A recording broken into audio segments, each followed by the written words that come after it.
The purpose of this video is training for vendor and sponsorship sales for an event. The objectives are, number one, to talk about what is a sponsor, different types, how to sell sponsorships, how to get started, and to define what we mean by a vendor, where to find vendors, and how to actually sell space at an event to vendors. So a sponsor is just an entity or person who funds a cause, often for exposure or a specific benefit. You can see at the bottom here are all the sponsors for a community arts and crafts festival we held. This was an event sponsor at the top, which was one of the local government elected officials in the local government. There are different types. Small businesses, they tend to think for the short term. They try to see a direct link between their sponsorship and generating near-term sales or maybe leads. Large corporations may focus on branding over short-term sales, so they may not judge the success of their sponsorship by how much sales it generates. They may judge it simply that they got their name out there to the public. Large corporations tend to purchase sponsorships about a year in advance if you go through their home office. So you have to really plan if you want to get those big sponsorships with companies like Pepsi-Cola and those that are even Florida Mall budgets on an annual basis for their sponsorships. These sponsorships are often managed by their marketing departments. You need to be able to find a way of getting through to that department in order to sell the sponsorship.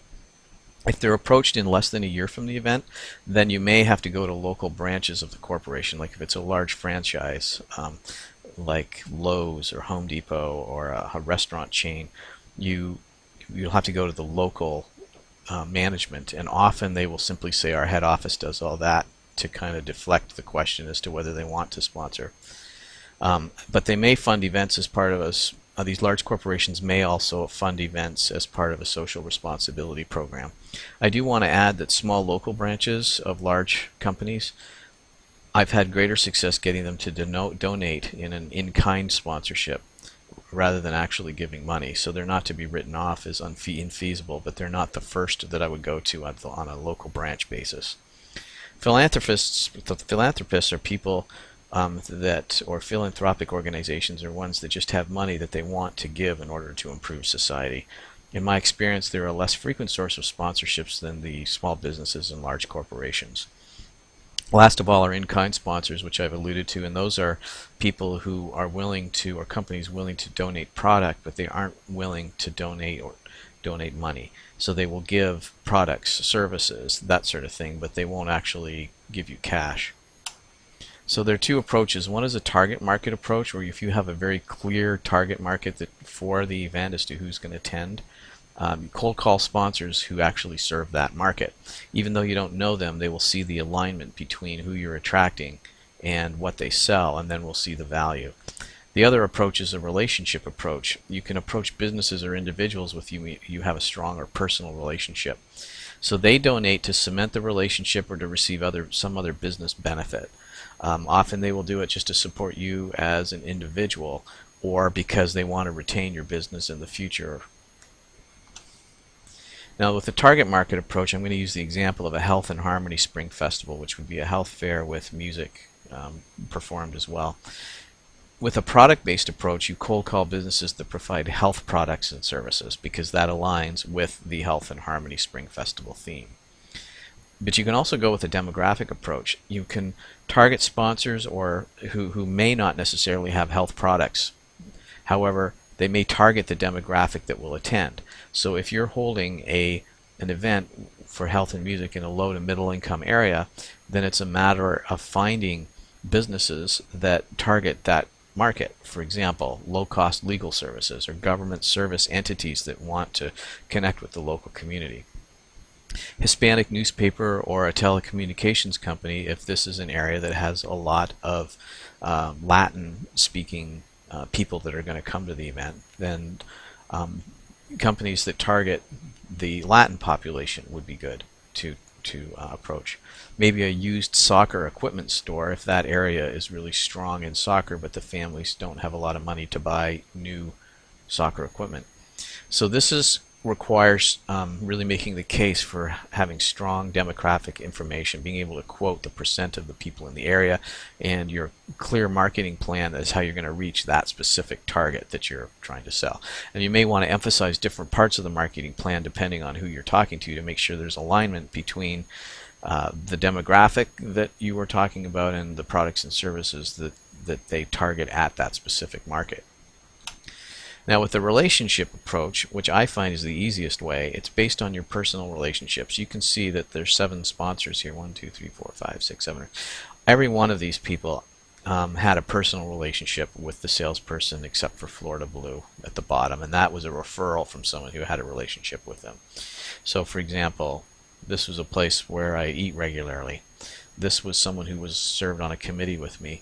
This was a woman that I had interacted with and helped her with on Small Business Saturday at Beauregard's. This is my own business. This is my employer. This is my immigration lawyer. This was a elected official with whom I had a relationship. Every one of these people knew me pretty well, and they were the ones I went to first in order to generate the sponsorships I needed. Now, in order to build a relationship approach, engage in strategic spending. Put your personal business with people who sponsor events. When I go to put insurance with different brokers, I try to find out whether or not they're the sort of person that's going to actually reciprocate by doing sponsorships. If I'm going to give them several thousand a year in insurance premiums, which then generates commission, then I want to know that if I go to them and want them to support the community and get some exposure in the process, that they will actually be receptive to that. If I end up finding I'm putting my business with people that continually ignore my overtures to take out sponsorships, then I might consider moving that business to somebody else, provided they're competitive in pricing, etc. And the other one is tied selling. What you do is you make sponsorship a condition of putting your business with a candidate business. So for example, I had to put a roof on a property a while ago, and it was going to be expensive. It was going to be like a $10,000 roof. The sponsorship was $175. When we were negotiating, I made it a condition of awarding the business to a particular contractor that he took out a sponsorship at $175 as part of the deal. So those are the ways that you can use your relationships, and they don't necessarily have to be your own relationships. They can be the relationship with your spouse, your father, your mother, other people that want to support you in what you're doing and try to serve the community. So to get started with sponsorships, first of all, look in local print and online newspaper for advertisers. These people understand marketing. You may interact with people that need marketing. They need to do marketing. However, they don't get marketing. And people that put ads in newspapers understand the value of marketing and may well be more receptive to taking out sponsorships than people that don't. Sales-oriented firms such as financial planners, insurance firms, financial services, banks, car dealerships, any of these really aggressive businesses that are primarily in the sales end are ones that could be very good sponsors because they understand the need of connecting with other people. Internet searches of business or entities in the event near the event site. Being really close to the event is one way that you can encourage people to take out sponsorships because they're drawing people often from the local area. Also, business that sell the products themed in the event, the more local the better. So again, at a Health and Harmony music event, I may probably target a local pediatrician or a local chiropractor, for example. I find chiropractors can be fairly aggressive in trying to get their name out there. And then personal relationship lists, and this is the most powerful. Your lawyer, your employer, your insurance broker, your financial services organization, your local printer, your plumber, your roofer, your electrician. That is one of the best places to go in order to find people that will take out sponsorships. So let's talk about vendors. A vendor is an entity that has space at an event. They rent the space from the event organizer. They can be selling actual products or simply promoting services that they have or trying to generate leads. Sometimes they're just creating awareness of services, such as a government entity. Some sponsors will also be a vendor, but not always. So how to find vendors? Number one is there's a site called wheretheshowsare.com, which has a very wide reach across Central Florida and beyond. You can put an ad there, and it's not very much in order to do it for the particular event you have. There are Facebook event pages as well, where their purpose for being is for people who are event organizers to post the availability of vendor booth space at various events around town. And then this is probably the most powerful. Personal attendance at events, business card, mailing list. So what you do is you go there, you get a feel for where they're located so you're not wasting your time. At like one event I went to had 300 vendors. That was a lot to see. So I'd figure out where they were from. If they were within 45 minutes of where the event was going to be held, I would talk to them, I would get their business card, and then we would end up building our mailing list that way. So how to sell to a product vendor. Vendors want, first of all, to know that the event is regular or whether it's the first one. And if it's the first one, you've got to really sell your experiences in event organization, the number of events your organizer has put on, how much advertising you're actually going to do, how many people you're going to reach, the anticipated number of attendees and vendors. They're going to want to know that as well. And it's not good to give wild projections of the number of attendees. It needs to be estimated within what you think you can reasonably attract. The financial cost to patrons for admission to the event. They will want to know how much the patrons paid for parking and admission in order to get into the event, because that means if it's expensive to get into the event, there's not much left over for the vendors by the time the person gets inside. So emphasize that it's free, that parking is free. It costs nothing for people to get there if that's the character of your event.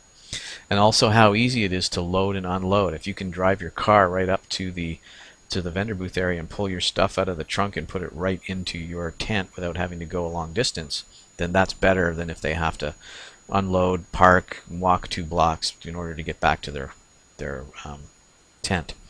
Whether there are any onerous requirements for attending. The major things, they will often ask any questions about things they can and cannot do. So whether there will be other vendors of the same kind at the event and competition. So in your vendor policy, whether or not you limit the number of vendors in any one category is something that's very important. Some will say, I want to be exclusive, which is possible for people like face painters or others that have unique products and services that you know.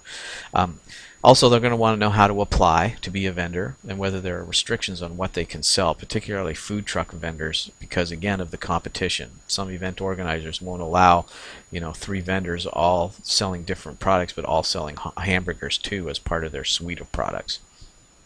And whether the booth space rental is reasonable. When you go to events that are already running and solicit vendors for their business cards, then they will be asking how much it is, and you'll learn that way whether you're being reasonable or not for the amount of time that they have to be there.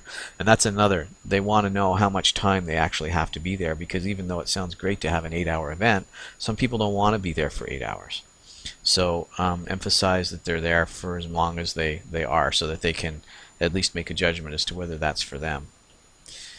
Now, to sell to a service or marketing vendor is a little bit different. You have to assess, if you go to an event where there are a lot of vendors, assess what they are selling and who they target and in what geographical area. Emphasize aspects of the marketing plan that attract their target market.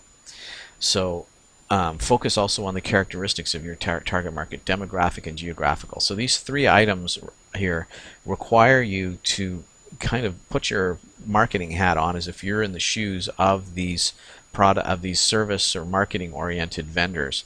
Think about who they're attracting and how that aligns with your own marketing plan, and that is the emphasis point that will likely encourage them to apply to be a vendor at the event. Also, and I would to give an example, there was one place that did a lot of home services, and they had paid $1,500 to be at an extremely large arts and crafts event last year. When I told them about our event, they wanted to know what the average household income was in the area, and I eventually learned that they only would go to events where they could be assured most of the people would A, be homeowners, and B, would have a household income of at least $60,000 a year. Service marketing vendors are also less concerned about cost than product-oriented vendors, because they tend to measure their success in terms of leads or the amount of literature distributed. They don't really sell anything right at the event. They generate leads and create awareness of their products and services for follow-up later on. Now, that's not always true. There's some that will make sales right there or get people to commit to a contract, but that's not as frequent as I find as generating leads or distributing literature.